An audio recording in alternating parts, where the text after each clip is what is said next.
ये एक्सेल के अंदर आज हम करते हैं डाटा के अंदर हम शुरू करेंगे what if analysis, scenario manager, goal seek. फिर डाटा वैलिडेशन के अंदर आएंगे हम, रिमूव डुप्लीकेट, फिल्टर और ये सॉर्ट। सबसे पहले हम करते हैं व्हाट इफ एनालिसिस के अंदर सिनेरियो मैनेजर।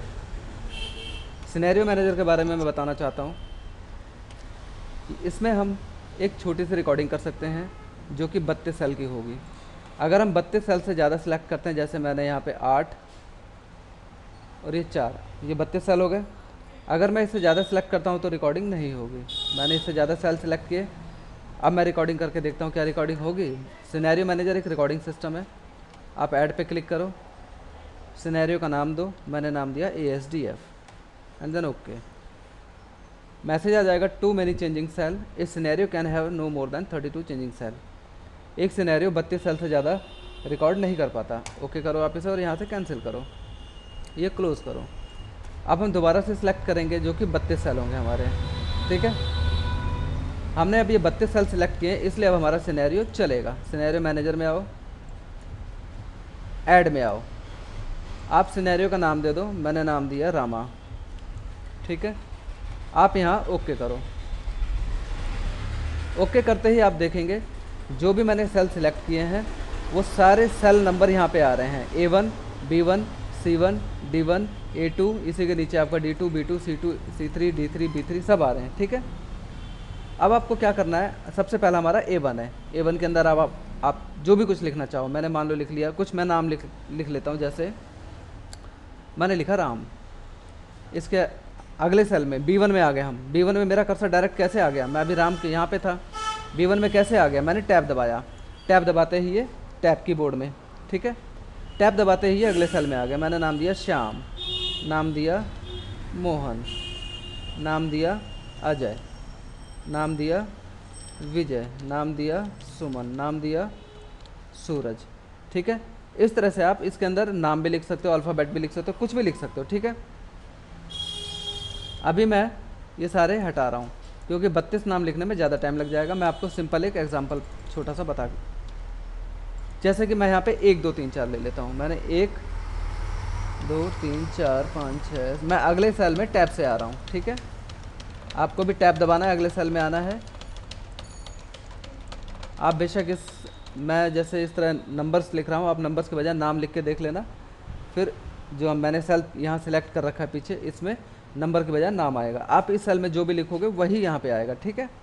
अब मैंने इसे ओके किया, नीचे शो का बटन आ रहा है, आप इसे शो करो और आप पाएंगे कि वही नंबर यहाँ पे हमें शो होने लगे हैं, ठीक है। आप इसे क्लोज़ करो और इसे आप डिलीट भी कर सकते हो। क्यों?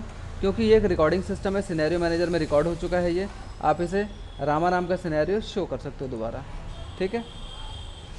एडिट में जाके आप एडिट कर सकते हो। आप रामा नाम का सिनेरियो ओके करो आप, ये आपके वही सेल दोबारा दिखने लगे। इनमें से कोई भी नंबर आपको चेंज करना है आप चेंज कर सकते हो, ठीक है। जो भी नंबर आप चेंज करना चाहो आप इसे चेंज कर सकते हो, ठीक है, ओके। इसी तरह डिलीट में सिनेरियो डिलीट किया जा सकता है। अगर मैंने सिनेरियो डिलीट कर दिया तो सिनेरियो नहीं रहेगा और रिकॉर्डिंग ख़त्म हो जाएगी। आप डिलीट करके देखो, डिलीट, सिनेरियो डिलीट हो चुका है, ओके करो। अगर हमने ये डिलीट कर दिया तो हम दोबारा नहीं ला सकते। क्यों? क्योंकि सिनेरियो मैनेजर में हमारे पास कोई सिनेरियो नहीं है यहाँ पे, ठीक है, क्लोज। गोल सीक, गोल सीक होता है हम एक अमाउंट, रेट, टाइम, इंटरेस्ट,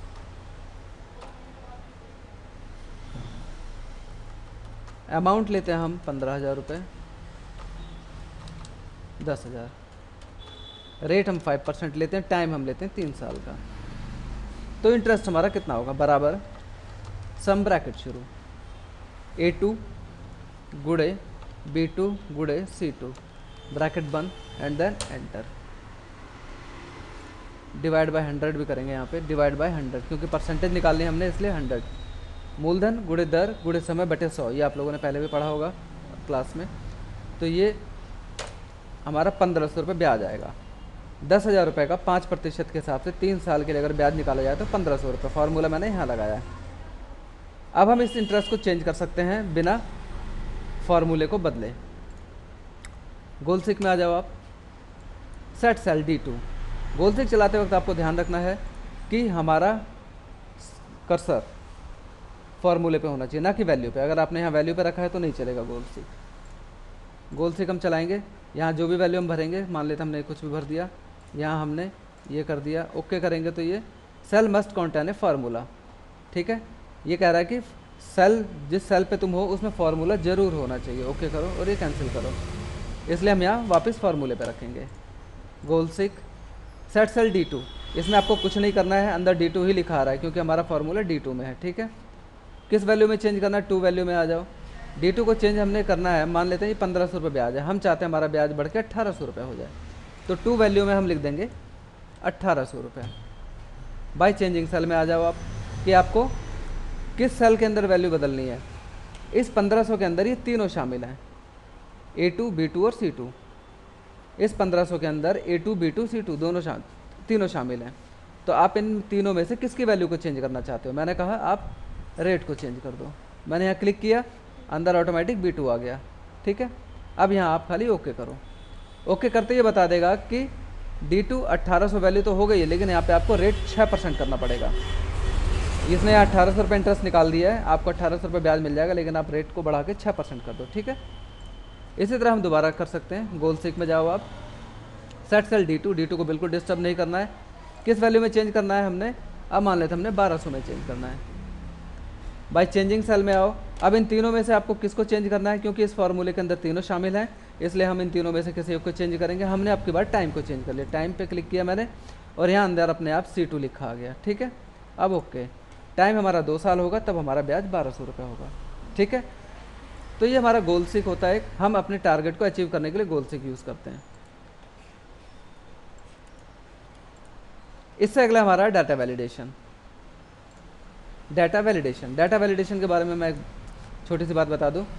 हम सिलेक्ट किए गए सेल पे वैलिडेशन क्राइटेरिया लगा देते हैं कि अगर हमने जो क्राइटेरिया लगाया है वो उस क्राइटेरिया से ना बाहर जाएगा ना उस क्राइटेरिया से अंदर आएगा। ठीक है, उस क्राइटेरिया तक ही रहेगा। मान लेते हैं मैंने यहाँ पे सिलेक्ट किया 20 तक। डाटा वैलिडेशन में आ जाओ आप, सेटिंग, इनपुट मैसेज और एरर अलर्ट, 3 चीज़ें आ रही हैं।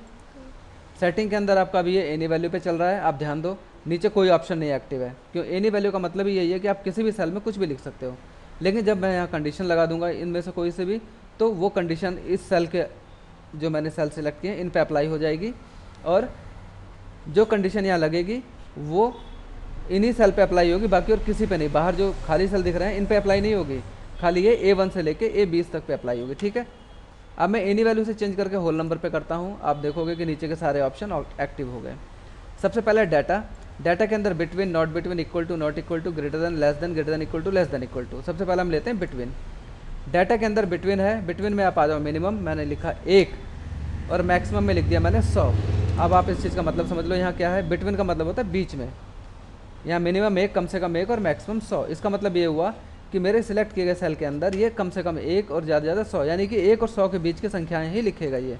ठीक है, मैंने मिनिमम 1 और मैक्सिमम 100 दिया है, ये 1 और 100 के बीच की संख्या ही लेगा यहाँ पे। ठीक है, ये हमारी पहली कंडीशन हो गई। अब इनपुट मैसेज में आ जाओ आप। इनपुट मैसेज में आप कोई भी मैसेज लिख सकते हो। मैंने ये लिखा, यहाँ पे आ जाओ,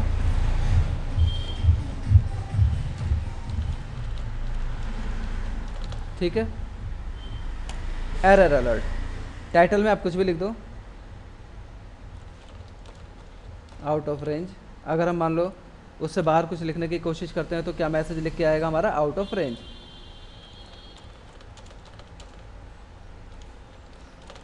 चेंज द वैल्यू, और ये इनपुट वाला मैसेज जो है ये साथ में हमेशा चलेगा, और अगर हम क्राइटेरिया से बाहर काम करते हैं तो ये मैसेज आ जाएगा। ओके करो, अब देखो ये मैसेज लग के आ रहा है यहाँ पे, ये मैसेज आएगा हमारा 20 तक, क्योंकि हमने 20 तक सिलेक्ट किया, उससे ज़्यादा नहीं। ठीक है,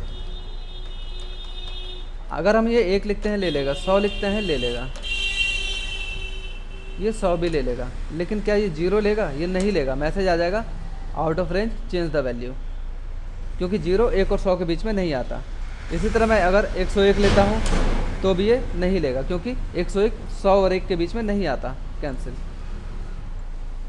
अगली कंडीशन चलाने के लिए मैंने दोबारा सेल को सिलेक्ट किया, ये सेल मुझे दोबारा सिलेक्ट करने हैं, तब मैं अगली कंडीशन चला पाऊँगा, वरना मेरा जिस सेल पे वो कर्सर होगा उसी सेल में वो कंडीशन अप्लाई होगी, बाकी किसी पे नहीं।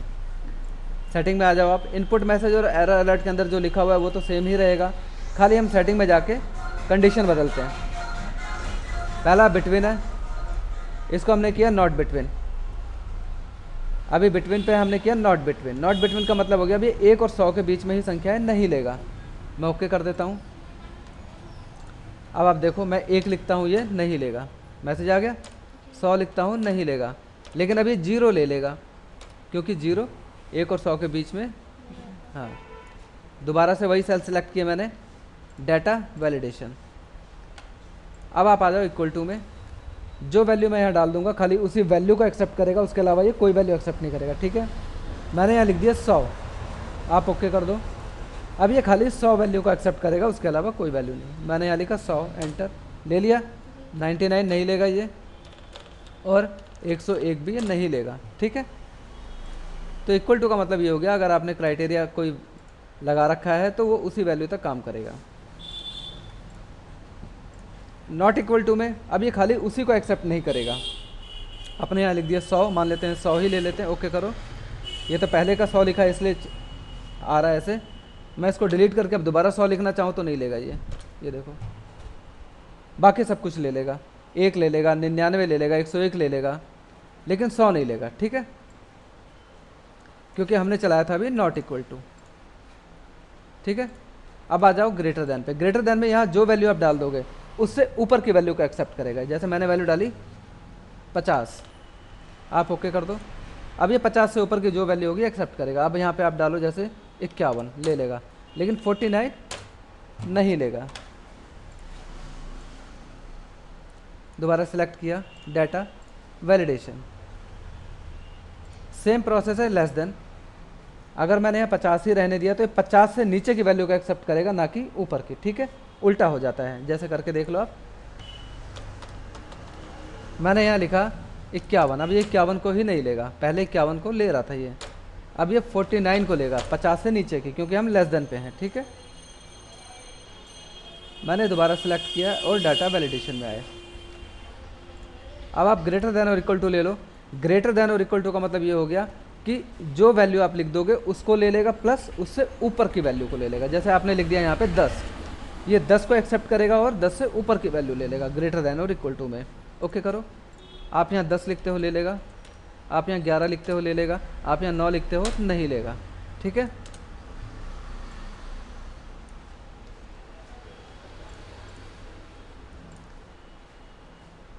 आप आ जाओ लेस देन और equal to. Less than equal to में जो वैल्यू यहाँ लिख दी जाएगी उसको ले लेगा और उससे कम वैल्यू को लेगा। जैसे मैंने यहाँ लिखा 100 एंड ओके, ये 99 ले लेगा, लेकिन 101 नहीं लेगा, क्योंकि ये ऊपर की वैल्यू। 100 ले लेगा ये। ठीक है, तो आपके डाटा वैलिडेशन के अंदर हो गया पहला होल नंबर। होल नंबर के अंदर ये सारी कंडीशन होगी आपके, between, not between, equal to, not equal to, greater than, less than, greater than equal to, less than equal to. ठीक है, लिस्ट में आ जाओ आप। लिस्ट में हम कुछ जो भी कुछ लिखते हैं खाली ये उसी लिस्ट में से लेगा और कहीं से नहीं लेगा। जैसे मैं एक लिस्ट बनाता हूँ, मैं नाम की लिस्ट बना लेता हूँ।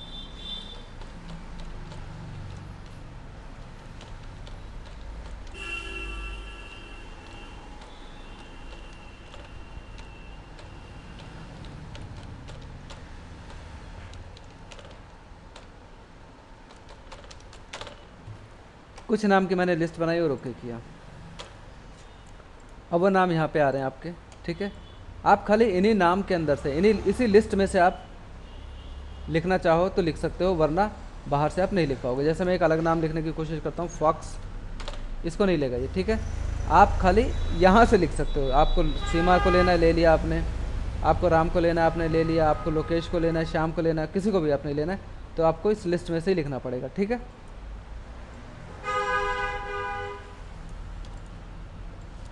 आपने सिलेक्ट किया डाटा वैलिडेशन, डेट, ये भी सेम वही प्रोसेस है जो थोड़ी देर पहले हमने किया था, between, not between, equal to, not equal to. सबसे पहले बिटवीन लेते हैं हम स्टार्ट डेट। डेट के लिए जो मैंने शॉर्टकट आपको बताया था, कंट्रोल के साथ आपने कॉलन का बटन दबाना है, डेट आ गई, ठीक है, 5/5/2016, ठीक है। हम अगली डेट डालते हैं 5/5/2017। हमारा ऑप्शन चल रहा है बिटवीन, इसका मतलब ये है कि ये 5/5/2016 से 5/5/2017 के बीच की ही डेट लेगा, ना उससे पहले की ना उसके बाद की। मैं ओके करता हूँ, मैं यहाँ डेट डालता हूँ 8/5/2016, ले लिया इसने, क्योंकि बीच की डेट है। अगर मैं 17 से पार जाऊँ, जैसे कि मैं डालता हूँ 5/5/2017, तो क्या इसको लेता है ये 2016 से 2017 तक का तो ले लेगा ये, 5/5/2017 तक का मैंने दिया था इसलिए ले रहा है।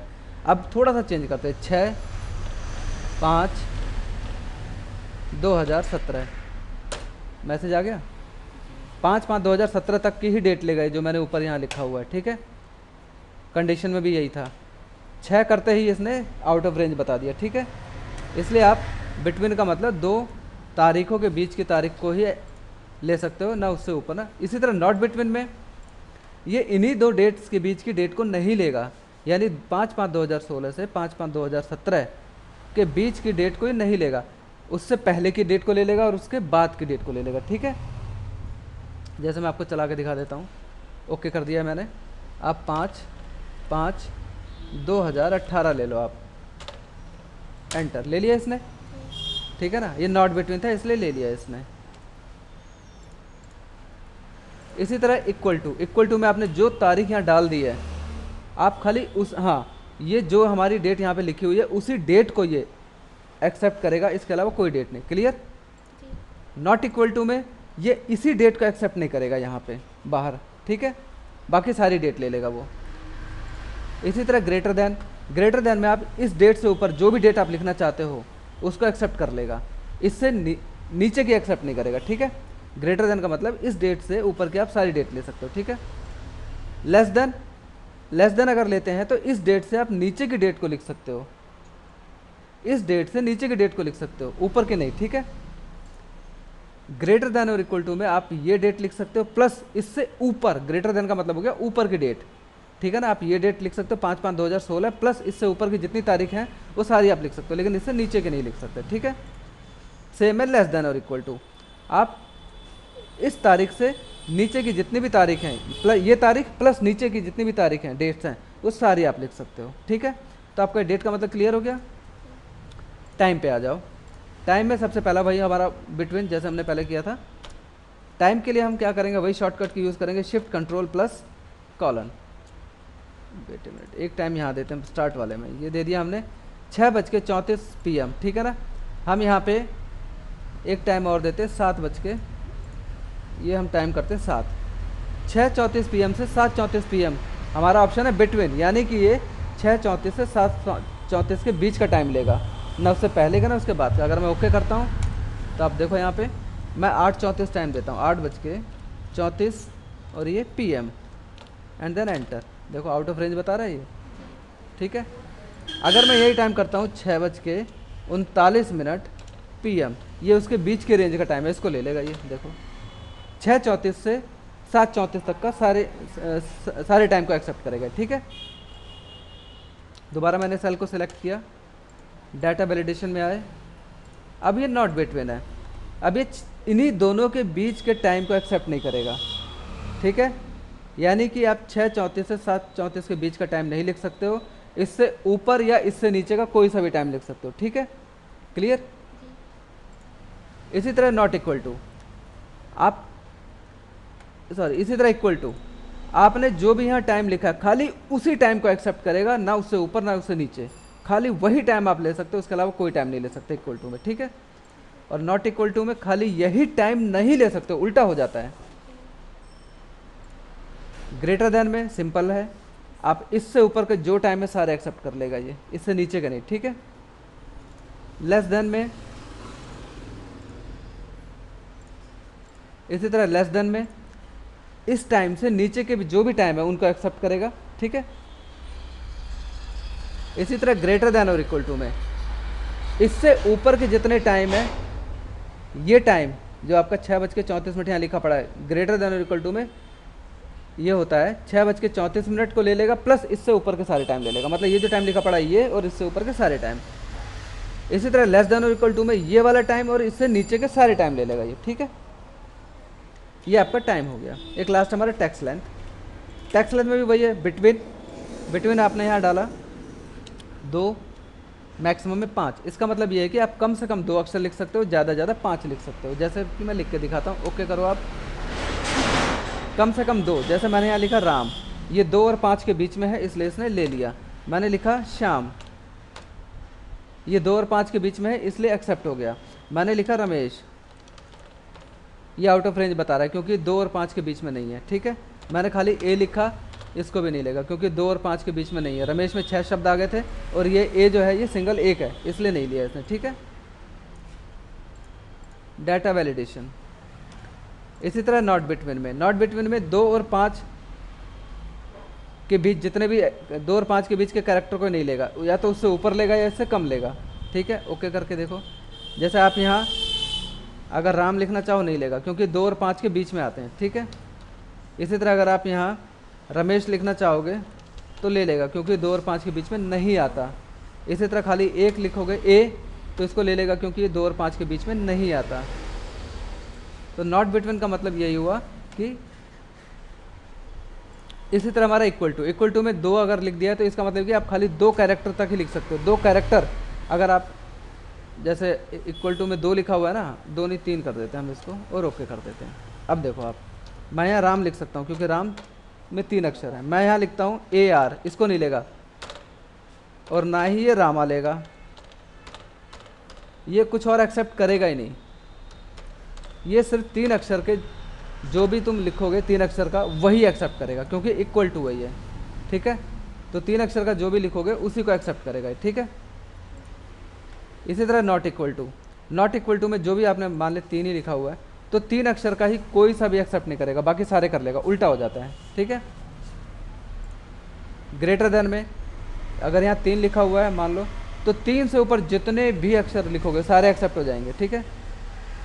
लेस देन में 3 से नीचे जितने भी लिखोगे वो सारे एक्सेप्ट हो जाएंगे, ठीक है। ग्रेटर देन इक्वल टू में कम से कम ये 3 लिखा हुआ है तो इसका मतलब 3 अक्षर तक लिख सकते हो प्लस उससे ऊपर लिख सकते हो। इसी तरह लेस देन इक्वल टू में 3 तक लिख सकते हो और इससे नीचे लिख सकते हो। आपका ये डाटा वैलिडेशन क्लियर है। अब आपके ये इस पे से वैलिडेशन अगर आपने हटाना है तो क्लियर ऑल कर दो आप यहाँ से और ओके कर दो। अब आपका कोई वैलिडेशन नहीं, कुछ भी आप यहाँ पे लिखो, कुछ भी करो, ठीक है। एक है आपका रिमूव डुप्लीकेट। देखो रिमूव डुप्लीकेट में क्या होता है, मैं यहाँ पे कुछ फ़ोन नंबर लिखता हूँ, जैसे मैंने यहाँ लिखा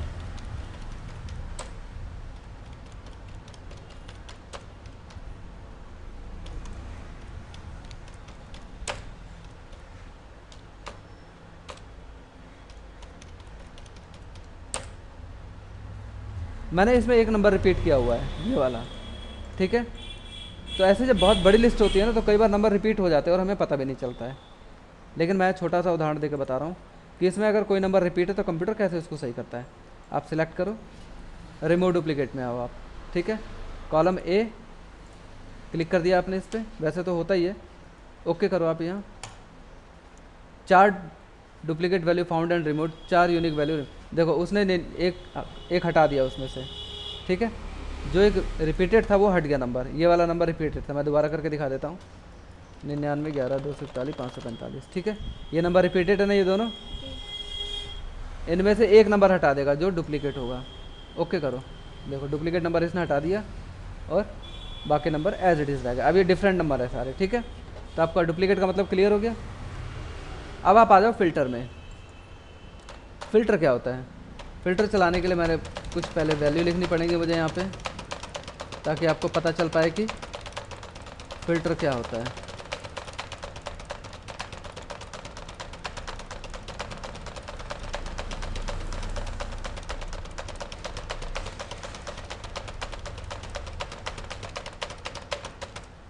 ये मैंने कुछ यहाँ पे नंबर्स लिखे हैं, ठीक है। अब इसमें ऐसे नंबर बहुत सारे हैं जो रिपीटेड हैं, ठीक है ना। आप यहाँ पे क्लिक करो और यहाँ फ़िल्टर लगा दो, फ़िल्टर पे क्लिक करो, ये फ़िल्टर लग गया। यहाँ पे एरो आ रहा है ना, ये फ़िल्टर है। आप इस पर क्लिक करो। सबसे पहले तो आप सिलेक्ट ऑल हटा दो यहाँ से, ठीक है।